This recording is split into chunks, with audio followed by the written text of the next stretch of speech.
எல்லாருக்கும் வணக்கம்.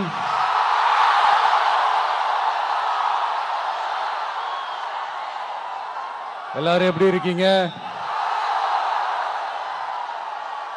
சாப்பிட்டீங்களா?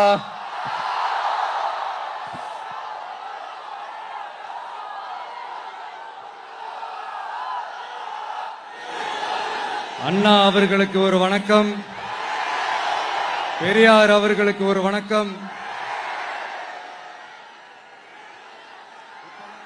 இப்ப நான் எந்த மண்ணில் நின்னுட்டு இருக்கிறேன் தெரியுமா? ஆண்டவர் அன்போட நெல்லுக்கடை மாரியம்மன் அன்னை வேளாங்கண்ணி ஆசியோட கடல் தாய் மடியில் இருக்கிற என் மனசுக்கு ரொம்ப நெருக்கமான நாகப்பட்டினம் மண்ணில் இருந்து நின்று பேசிட்டு இருக்கிறேன். என் நெஞ்சில் கொடியிருக்கும்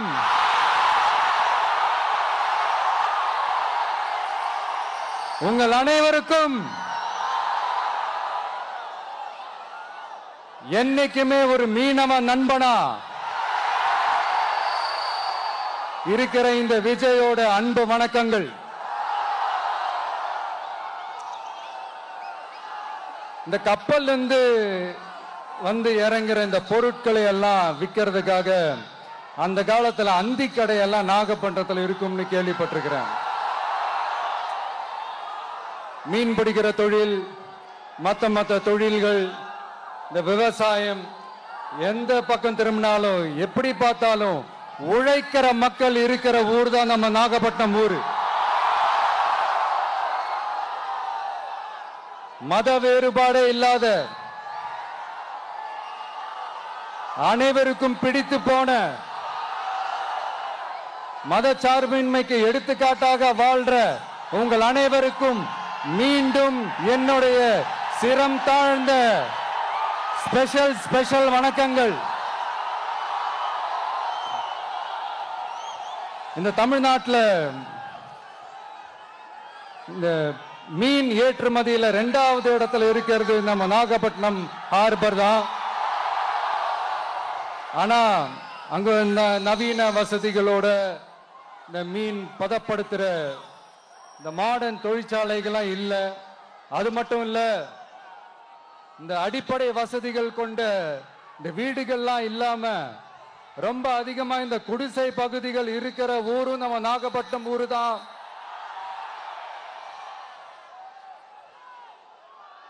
இந்த முன்னேற்றத்திற்கெல்லாம் எங்கள் ஆட்சிதான் சாட்சி.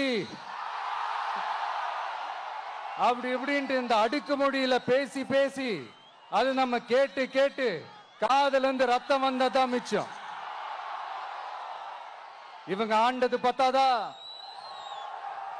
இப்படி தவிக்கிறாங்களே நம்ம மக்கள், அது பத்தாதா?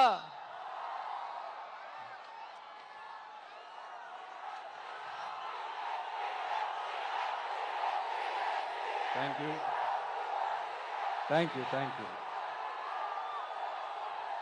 இந்த இலங்கை கடற்படையால நம்ம மீனவர்கள் தாக்கப்படுறதையும் அதுக்கான காரணத்தை பத்தியும் அதுக்கான தீர்வை பத்தியும் நான் மதுரை மாநாட்டிலே நான் பேசியிருந்தேன். அது ஒரு தப்பா?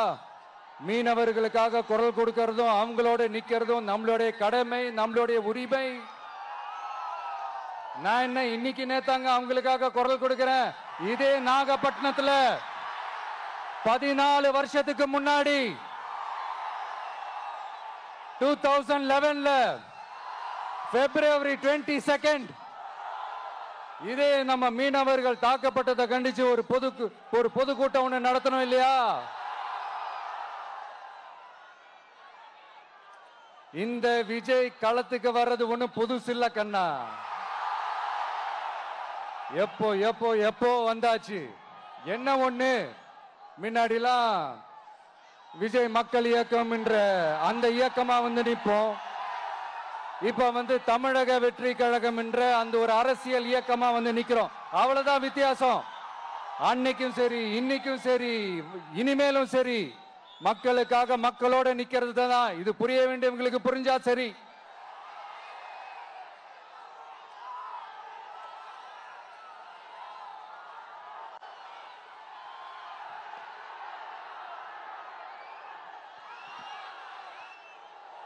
மீனவர்களுக்காக குரல் கொடுக்கிற இதே சமயத்துல நம்ம தொப்புள் கொடி உறவுகளான ஈழத் தமிழர்கள்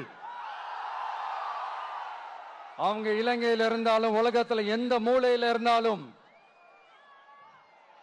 தாய் பாசம் காட்டின தலைவனை இழந்து தவிக்கிற அவங்களுக்காகவும் குரல் கொடுக்கிறது, அவங்களுக்காகவும் நிக்கிறது நம்மளோட கடமை இல்லையா? மீனவர்களோட உயிர் எந்த அளவுக்கு முக்கியமோ அந்த அளவுக்கு ஈழத் தமிழர்களோட அவங்களுடைய கனவுகளும் அவங்களுடைய வாழ்க்கையும் நமக்கு ரொம்ப ரொம்ப முக்கியம். நம்ம மீனவர்கள் படுற இந்த கஷ்டத்தை எல்லாம் பார்த்து ஒரு பெருசா ஒரு கடிதம் ஒண்ணு எழுதிட்டு அதுக்கப்புறம் கப்சிப்னு சைலண்டா போறதுக்கு நாம ஒண்ணு இந்த கபட நாடக திமுக அரசும் கிடையாது. மத்த மீனவர்கள்னா இந்திய மீனவர்கள், நம்ம மீனவர்கள்னா தமிழக மீனவர்கள். இப்படி பிரிச்சு பார்த்து பேசுறதுக்கு நாம ஒண்ணு பாசிச பாஜக அரசும் கிடையாது. நிரந்தரமான தீர்வு, நிரந்தரமான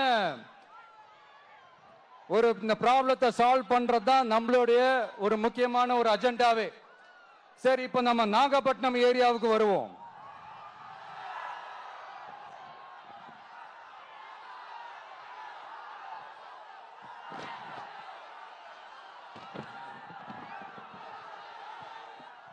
இங்க இருக்கிற மண் வளத்தை பாதிக்கிற இறால் பண்ணைகளை முறைப்படுத்தணும். அப்பதான் மீனவர்களோட வாழ்வாதாரமும் விவசாயிகளோட வாழ்க்கையும் பாதிக்காம இருக்கும். கடலோர கிராமங்கள மீன் அரிப்புல இருந்து பாதுகாக்கிற அலையாத்தி காடுகளை அழிக்கிறத பத்தி தடுத்து நிறுத்தி அதுக்கு ஒரு வழி பண்ண வேண்டிய அரசாங்கத்துக்கு இதை விட ஒரு முக்கியமான ஒரு வேலை ஒண்ணு இருக்கு. அது என்ன தெரியுமா? சொந்த குடும்பத்தோட வளர்ச்சியும் சொந்த குடும்பத்தோட சுயநலமும் தான் அந்த முக்கியமான வேலை. இங்க இருக்கிற மக்களுக்கு குடிக்க தண்ணி இல்லாம தவிக்கிறாங்க. அதுக்கு தீர்வா காவிரி தண்ணியை கொண்டு வரலாம், மக்களோட தாகத்தை தீர்க்க. கொண்டு வந்தாங்களா? இவ்வளவு பாரம்பரிய கடல் சார்ந்த ஊர்ல ஒரு கவர்மெண்ட் மெரைன் காலேஜ் ஒண்ணு கொண்டு வரலாம். கொண்டு வந்தாங்களா? மீன் சம்பந்தமான எந்த தொழிற்சாலையும் அமைக்கல. அமைச்சாங்களா? அட்லீஸ்ட் நிறைய பேருக்கு வேலை வாய்ப்பு கிடைக்கிற மாதிரி தொழில் வளர்த்தியாவது பெருக்கலாம். அதையாவது செஞ்சாங்களா? ஆனா ஒவ்வொரு டைமும் வெளிநாட்டுக்கு டூர் போயிட்டு வர்றப்பெல்லாம் அத்தனை கோடி முதலீடு, இத்தனை கோடி முதலீடுன்னு சிஎம் அவர்கள் சிரிச்சுக்கிட்டே சொல்லுவாரு. சிஎம் சார், மனசை தொட்டு சொல்லுங்க, வெளிநாட்டு முதலீடா இல்ல வெளிநாட்டுல முதலீடா? ஒட்டுமொத்த தமிழ்நாட்டுக்கும் முதலீடா இல்ல உங்க குடும்பத்தோட முதலீடு வெளிநாட்டுக்கு போகுதா? வேளாங்கண்ணி, நாகூர், கோடியக்கரைன்னு இங்க இருக்கிற டூரிஸ்ட் பிளேஸ் எல்லாம் கொஞ்சம் நல்லா டெவலப் பண்ணலாம். பண்ண என்ன குறைஞ்சா போயிடுவீங்க? வேதாரண்யம் பகுதியில் உப்பு ஏற்றுமதி செய்யறதுக்கு வசதியை செஞ்சு கொடுக்கலாம். செஞ்சாங்களா? நாகூர் ஆண்டவர் அரசு மருத்துவமனையில பிரசவம் பார்க்கிற டாக்டரே இல்லையா? நாகப்பட்டினம் புது பஸ் ஸ்டாண்டையாவது சுத்தமா சுகாதாரமா வச்சுக்கிறாங்களா? நாகப்பட்டினம் ரயில்வே ஸ்டேஷன் வேலைகளை சீக்கிரமா முடிச்சு வைக்கலாம். அதையாவது செஞ்சாங்களா? இங்க ஏற்கனவே இருந்த ஸ்டீல் ரோலிங் மில்லையும் ரயில் பெட்டி தயாரிக்கிற தொழிற்சாலை மூடிட்டாங்க. அத மறுபடியும் திறந்தா நிறைய பேருக்கு வேலை வாய்ப்புகள் கிடைக்கும். ஏன் அதை பத்தி யோசிக்கல? மேலக்கோட்டை வாசல் NH மேம்பாலம் கட்டி 50 வருஷம் ஆச்சு. அது சரியா மேம்படுத்தலாம். அதை செஞ்சாங்களா? Thanjavur to Nagapattinam NH road வேலை பல வருஷமா நடக்குது. இன்னும் முடிச்ச பாடே காணும். அதை வேகப்படுத்தி முடிச்சிருக்கலாம். அதையாவது செஞ்சாங்களா? ரொம்ப முக்கியமா நெல்லு மூட்டையெல்லாம் மழை காலத்துல வெள்ளத்துல நனைஞ்சு நம்ம விவசாயிங்க எவ்வளவு வேதனைப்படுறாங்க. அதுக்கு சரியான ஒரு குடவுன் கட்டி தரலாம். அதையாவது கட்டி தந்தாங்களா? எலெக்ஷனுக்கு முன்னாடி திமுக காரங்க வந்து செய்வோம் செய்வோம் செய்வோம் செய்வோம்னு சொன்னாங்களே, செஞ்சாங்களா? இதெல்லாம் எதுவுமே செய்யாம எல்லாத்தையும் செஞ்ச மாதிரியே அதையும் பெரியமையா வேற சொல்லுவாங்க இவங்க. நான் போன வாரம் திருச்சிக்கும் அரியலூர் மாவட்டத்துக்கும் போய் நம்ம மக்களை சந்திக்க போயிருந்தேன். அப்போ பெரம்பலூரும் போக வேண்டியது.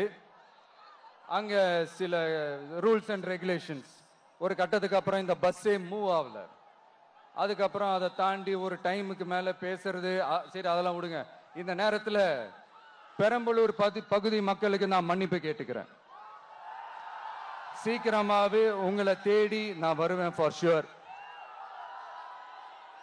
நம்ம இந்த டூர் பிளான், இந்த ஷெட்யூல் போட்டதுக்கு அப்புறம் அது என்னப்பா சனிக்கிழமை சனிக்கிழமை சனிக்கிழமை அப்படின்னு ஒன்று ஸ்டார்ட் ஆச்சு. அது ஒன்றும் இல்லை, உங்க எல்லாரையும் பார்க்கும்போது உங்களுக்கு எந்த விதமான டிஸ்டர்பன்ஸும் இருந்துடக்கூடாது. முக்கியமா உங்களுடைய வேலைகளுக்கு எந்த விதமான டிஸ்டர்பன்ஸும் இருந்துடக்கூடாது அப்படின்ற ஒரே காரணத்துக்காக தான் இப்படி வீக்கெண்டா பார்த்து இப்படி இந்த பிளானை ஷெட்யூல் பண்ணோம். லீவு நாட்கள்ல, ஓய்வு நாட்கள்ல வரணும்ன்றதான் அந்த எண்ணமே. அது மட்டும் இல்ல, அரசியல்ல சில பேருக்கு நம்ம ஓய்வும் கொடுக்கணும் இல்லையா? அதனாலதான் இந்த ஓய்வு நாட்களா பார்த்து இப்படி செலக்ட் பண்ணோம். சரி, இப்போ நம்ம மக்களை சந்திக்கிறதுக்கு, நம்ம சொந்தங்களை சந்திக்கிறதுக்கு எத்தனை கட்டுப்பாடுங்க. அந்த இடத்துல பர்மிஷன் இல்ல, இந்த இடத்துல பர்மிஷன் இல்ல. ஆனா அதுக்கான காரணங்கள்லாம் நீங்க கேட்டீங்கன்னா சொத்தையான காரணமா இருக்கும்.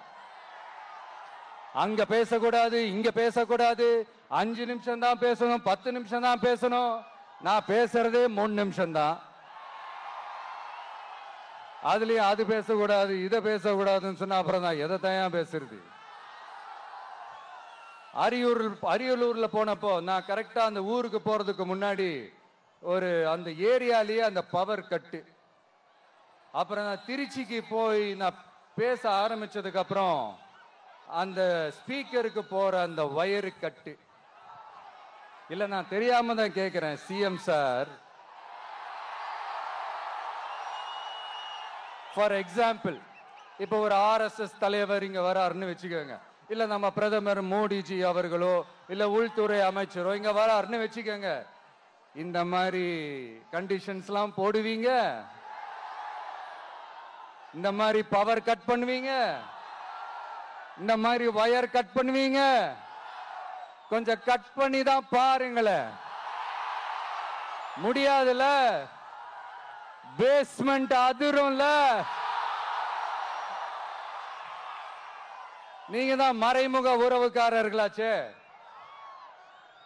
இதாவது பரவாயில்லைங்க.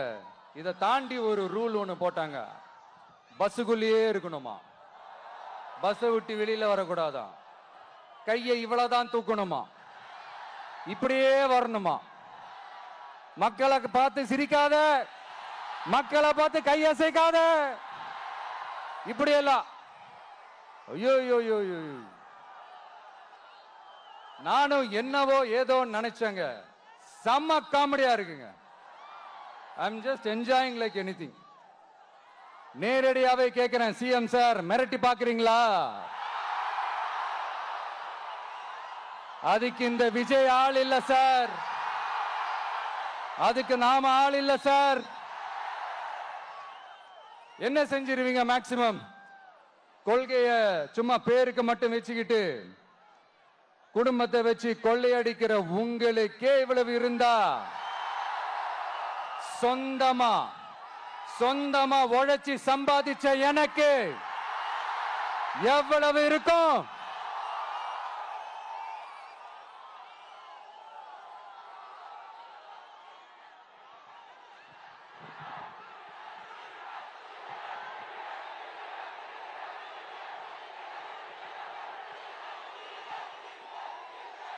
தேங்க்யூ நண்பா. என்ன நாங்க பெருசா கேட்டுட்டோம்? மக்கள் நிம்மதியா ஃப்ரீயா நின்று பார்க்கறதுக்கு ஒரு இடம், அதை நாங்க தேர்வு செஞ்சு அதுக்கு பர்மிஷன் கேட்கிறோம். ஆனா நீங்க என்ன பண்றீங்க? அந்த இடத்தையெல்லாம் விட்டுட்டு நெருக்கடியோட, மக்கள் நெருக்கடியோட எங்கெல்லாம் நிப்பாங்களோ அந்த இடமா பார்த்து செலக்ட் பண்ணி தரீங்க. உங்க எண்ணம் தான் என்ன சார்? நான் அவங்கள பார்க்க கூடாது, அவங்களோட பேசக்கூடாது, அவங்க குறைகளை கேட்க கூடாது, அவங்களுக்காக குரல் கொடுக்க கூடாது. என்னதான் சார் உங்க எண்ணம்? சரிங்க சார், ஒரு அரசியல் தலைவன் அப்படின்றதெல்லாம் மறந்துருங்க. ஒரு சாதாரண ஒரு தமிழ்நாட்டு மண்ணோட ஒரு மகனா, ஒரு நம்ம தமிழ் மக்களுடைய ஒரு சொந்தக்காரனா, என் மக்களை, என் குடும்பத்தை, என் சொந்தங்களை நான் பார்க்க போனா என்ன பண்ணுவீங்க? அப்பவும் தடை போடுவீங்களா? வேணாம் சார். இந்த அடுக்குமுறை, இந்த அராஜக அரசியல்லாம் வேணாம் சார். நாம ஒண்ணு இங்க தனியால் இல்லைங்க சார். மாபெரும் மக்கள் சக்தியோட பிரதிநிதிங்க சார். மாபெரும் பெண்கள் சக்தியோட சகோதரன் சார். மாபெரும் இளைஞர் இயக்கமா இருக்கிறோம் சார். மறுபடியும் சொல்றேன், 2026 ரெண்டு பேருக்கு நடுவுல தான் போட்டியே. ஒண்ணு இன்னொன்னு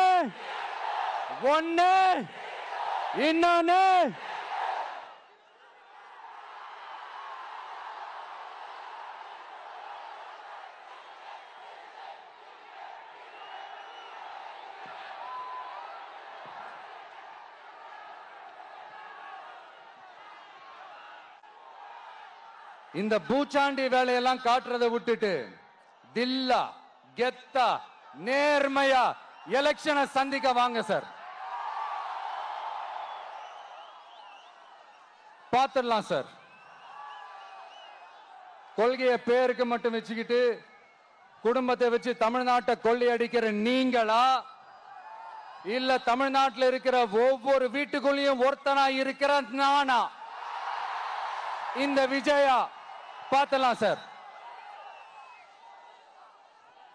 இனிமேலும் இந்த தடைகள்லாம் போட்டீங்கன்னா நான் நேரடியா மக்கள்கிட்டயே பர்மிஷன் கேட்டுருவேன். மக்களே நீங்க சொல்லுங்க, நான் உங்களை பார்க்க வரக்கூடாதா? நான் உங்களோட பேசக்கூடாதா? உங்க குறைகளை நான் கேட்க கூடாதா? உங்களுக்காக நான் குரல் கொடுக்க கூடாதா? இப்படி நமக்கு தடையா போடுறாங்களே, இந்த திமுக அரசு மறுபடியும் ஆட்சிக்கு வரணுமா? உங்க நல்லதுக்காக நம்ம உங்க டிவிக்கு ஆட்சி அமையணுமா? சத்தமா சத்தமா கேட்டுச்சா மை டியர்? ஏன்பா, நான் தான் அப்பவே சொன்னல, அவருக்கு ஆசையா பாசமா கூப்பிட்டா பிடிக்க மாட்டேங்குது. ஏன்பா மறுபடியும்? கேட்டுச்சா சிஎம் சார்?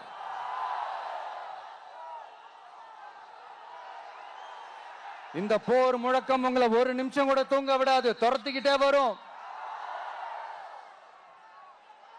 கான்பிடண்டா இருங்க, நல்லதே நடக்கும், வெற்றி நிச்சயம். மீண்டும் சந்திக்கும் வரை நன்றி, வணக்கம்.